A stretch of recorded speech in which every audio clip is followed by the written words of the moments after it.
Welcome back! Today we're diving into a fascinating new explainer on the architecture of our own thoughts, the hidden psychological cost of the deep mind. You know, it's crazy. Your brain makes up only about 2% of your total body weight, right? But it burns through a staggering 20% of your body's energy. That unseen, incredible mechanic is exactly why you can feel completely, utterly burned out on days when you haven't lifted a single finger.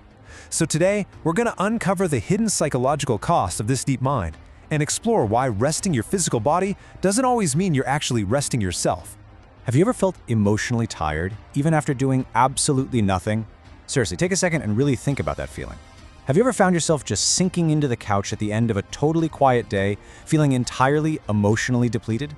You haven't run a marathon, you haven't been hauling furniture around, you've exerted literally zero physical effort whatsoever, and yet you are drained.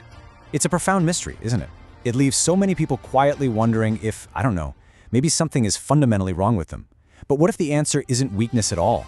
What if the answer is actually the incredibly intricate way your brain is wired to process reality? We really have this massive societal disconnect when it comes to understanding exhaustion. On one hand, we have physical exhaustion, being drained from exertion and moving around. Society totally gets that, it's validated. But then we have mental and emotional drain.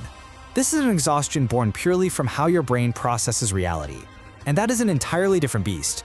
We so often mistake this mental fatigue for a personal failing or maybe a lack of stamina, but it's actually a completely valid, scientifically sound mechanism of burning energy.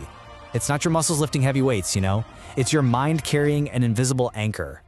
To truly wrap our heads around this exhaustion, we have to talk about the deep thinker.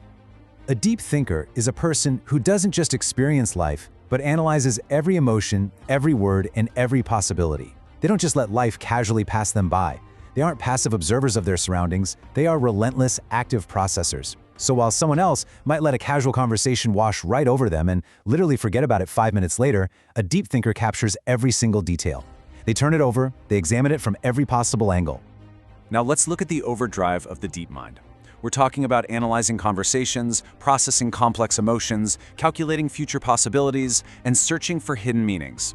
What's truly wild here is the sheer volume of rapid-fire analysis happening just beneath the surface. Honestly, it's like having 50 browser tabs open in your head at once, and music is playing from somewhere and you just can't figure out how to pause it. You're dissecting conversations long after they've ended, you're crunching the numbers on dozens of future scenarios, and trying to find hidden meanings in everyday text messages.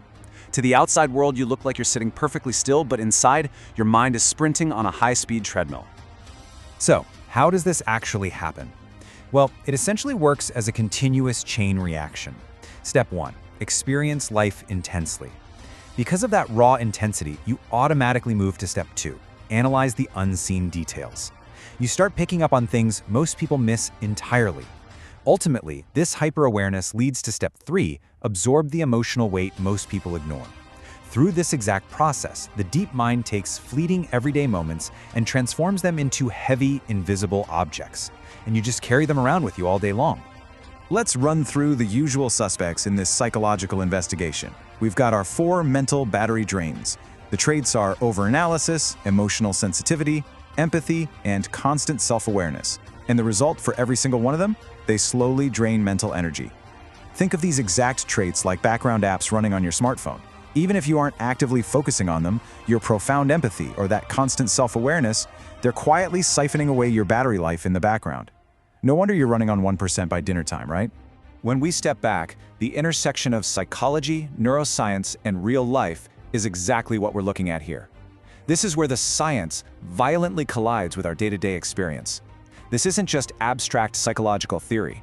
It's the literal reason you feel totally wiped out after replaying an awkward social interaction while you're in the shower, or why carrying the burden of a friend's bad news feels, well, physically heavy in your chest.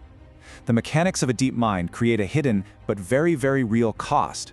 You are paying a daily psychological tax simply for processing the world with such incredible depth and care. Which brings us to a provocative question at the very heart of this explainer. Why do intelligent minds often struggle with inner peace? It's not because nothing is happening. It's because absolutely everything is happening all at once, right inside your head. I really want you to linger on that thought today. Consider the true price of your own mental depth. And perhaps, the next time you feel completely exhausted after a seemingly quiet day, you will finally give yourself the grace of understanding exactly why.